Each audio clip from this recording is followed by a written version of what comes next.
नमस्कार प्रिय भक्तों, आज की इस वीडियो में हम श्रवण करेंगे पुरुषोत्तम मास की एक बहुत ही सुंदर कहानी। प्रिय भक्तों, आपसे अनुरोध है कि पुरुषोत्तम मास की इस कहानी का पूर्ण फल प्राप्त करने के लिए कहानी को अंत तक जरूर सुने और कहानी पसंद आए तो एक लाइक जरूर करें। एक समय की बात है, एक बुढ़िया माई थी। उनके एक बेटा और एक बहू थे। वह बहुत ही बुद्धिमान और धार्मिक प्रवृत्ति की महिला थी। हर तीसरे साल पुरुषोत्तम मास आने पर स्नान, व्रत और दान करती थी।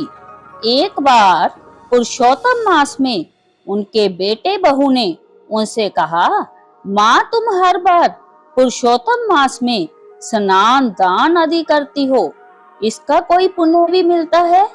मेरी शादी को 5 वर्ष हो गए हैं, आज तक ना तुम्हारे पोता हुआ है और ना मेरी कोई अच्छी नौकरी लगी।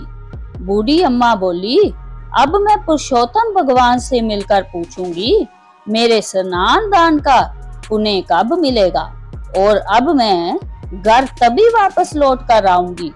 वह बूढ़ी अम्मा जय हो पुरुषोत्तम भगवान की, जय हो पुरुषोत्तम भगवान की करती हुई अपने घर से चल पड़ी। रास्ते में उसे एक कोढ़ी मिला। उसने बूढ़ी अम्मा से पूछा, माई, तुम कहाँ जा रही हो? तो बूढ़ी माई बोली, बाई, मैंने अपने पूरे जीवन काल में हर तीसरे साल आने वाले पुरुषोत्तम मास का स्नान, व्रत, दान आदि किया है, लेकिन मेरे बेटे बहू कहते हैं इसका कोई पुण्य तुम्हें नहीं मिला। मैं पुरुषोत्तम भगवान से मिलकर जय पूछूंगी कि मुझे इसका फल कब मिलेगा। तब कोढ़ी बोला कि बहन, यदि तुम्हें पुरुषोत्तम भगवान मिले तो उनसे मेरे भी दुख का निवारण पूछना। जब मैं 15 साल का था तब से मुझे कोढ़ है। जय, मुझे किस बात की सजा मिल रही है? बुढ़िया बोली, जरूर पूछूंगी। जय कहकर जय हो पुरुषोत्तम भगवान की, जय हो पुरुषोत्तम भगवान की कहती वह आगे चल पड़ी। आगे चलकर रास्ते में उसे एक कुम्हार पति पत्नी मिले। उन्होंने पूछा, माई, आप कहाँ जा रही हो? बूढ़ी माई ने सारी बात उन्हें बता दी। वह बोले, माई, क्या तुम हमारे दुख का भी निवारण पुरुषोत्तम भगवान से पूछेगी? हमारी आजीविका का एकमात्र साधन जय मटके बनाना है। पिछले 3-4 वर्षों से हमारे चाप पर फूटे मटके बन रहे हैं। कुछ बच भी जाते हैं तो पकाते समय टूट जाते हैं। ऐसा क्यों हो रहा है? तो जय जरूर पूछना। बूढ़ी अम्मा बोली, जरूर पूछूंगी। ऐसा कहकर वह जय हो पुरुषोत्तम भगवान की, जय हो पुरुषोत्तम भगवान की कहती आगे बढ़ी। रास्ते में उन्हें एक सांप मिला और बोला, बुढ़िया, मैं तुझे डसूंगा। बुढ़िया बोली, तुझे अगर मुझे डसना है तो डस लेना, लेकिन अभी मैं पुरुषोत्तम भगवान से मिलने जा रही हूँ। उनसे मिलकर जब वापस आऊंगी तब तुम मुझे डस लेना। तब सांप बोला, माई, अगर तुम्हें पुरुषोत्तम भगवान मिले तो मेरे भी दुख का निवारण पूछना कि मेरी नागिन हर साल अंडे देती है, लेकिन एक भी सपोला जिंदा नहीं रहता। बुढ़िया बोली, मैं जरूर पूछ लूंगी।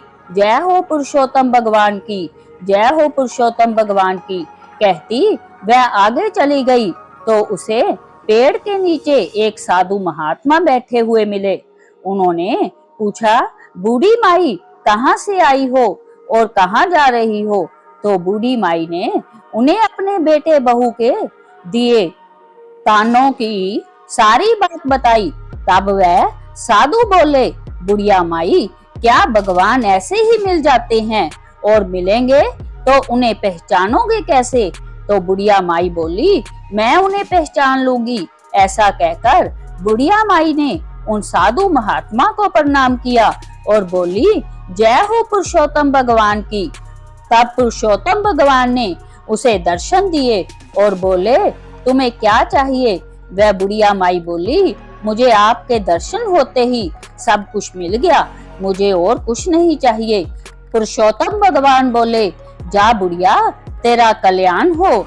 अब बुढ़िया रास्ते में मिले सभी के दुखों का एक एक करके निवारण पूछने लगी। सबसे पहले बुढ़िया ने कौड़ी के लिए पूछा तो भगवान बोले, बुढ़िया माई, वह अपने पिछले जन्म के कर्मों का फल भोग रहा है। पिछले जन्म में वह एक राजा था और वह अपने राज्य के लोगों को बिना अपराध के दंड देता था। उसे उनकी हाँ लग गई तो मेरी चरण धूलि ले जाओ और उसके कोट पर लगा देना, वह ठीक हो जाएगा।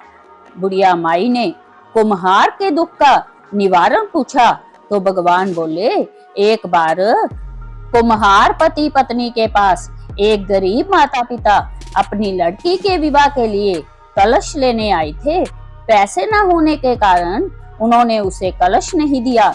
इस कुम्हार पति पत्नी को उन गरीब माता पिता की हाँ लग गई है। अगर कुम्हार अपनी 100 मटकी किसी प्याऊ में दान दे दे तो उसका दुख दूर हो जाएगा। अब बुढ़िया माई ने नाग नागिन का पूछा तो भगवान बोले, नागिन ने एक बार एक गर्भवती स्त्री को डस लिया था, जिससे वह गर्भवती स्त्री अपने गर्भ में पल रहे बच्चे के साथ मर गई। उन्हें उस गर्भवती स्त्री की हाँ लगी है।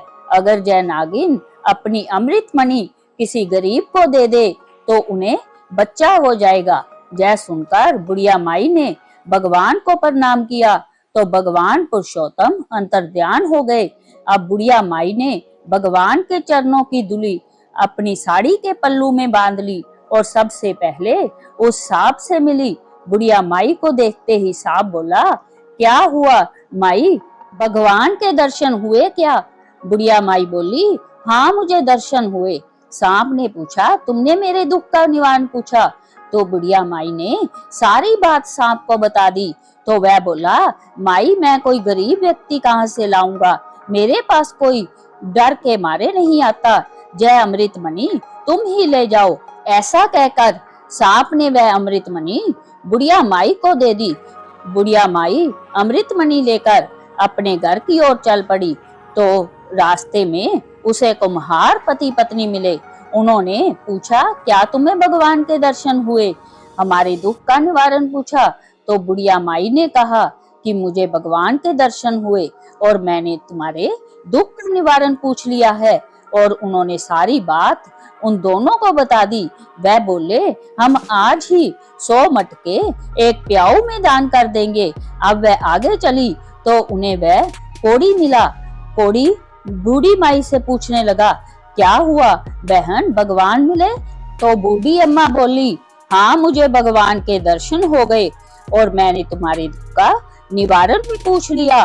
बुढ़िया माई ने कौड़ी को सारी बात बता दी और कहा कि यह तुम्हारे पूर्व जन्म के कर्मों का फल है जो तुम भोग रहे हो। बुढ़िया माई ने भगवान के चरणों की धूलि कौड़ी के शरीर पर लगाई तो कौड़ी ठीक हो गया।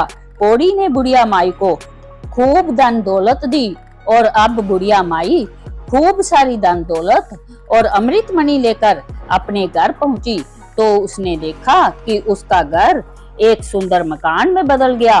घर में अन्न धन के भंडार भर गए और बेटा बहू माँ को देखकर बहुत खुश हुए। बेटे ने कहा, माँ मुझे बहुत अच्छी नौकरी मिल गई है और तुम्हारी बहू भी पुरुषोत्तम भगवान की कृपा से गर्भवती है। बेटे बहू ने भगवान के चरणों की धूलि को अपने माथे पर लगाया और सबने पुरुषोत्तम भगवान की जय जयकार करी। तो जय थी पुरुषोत्तम मास की पुण्यमयी कथा। ऐसी ही धार्मिक कथाएं सुनने के लिए चैनल को सब्सक्राइब करना ना भूलें और कमेंट बॉक्स में पुरुषोत्तम भगवान की जय जरूर लिखें।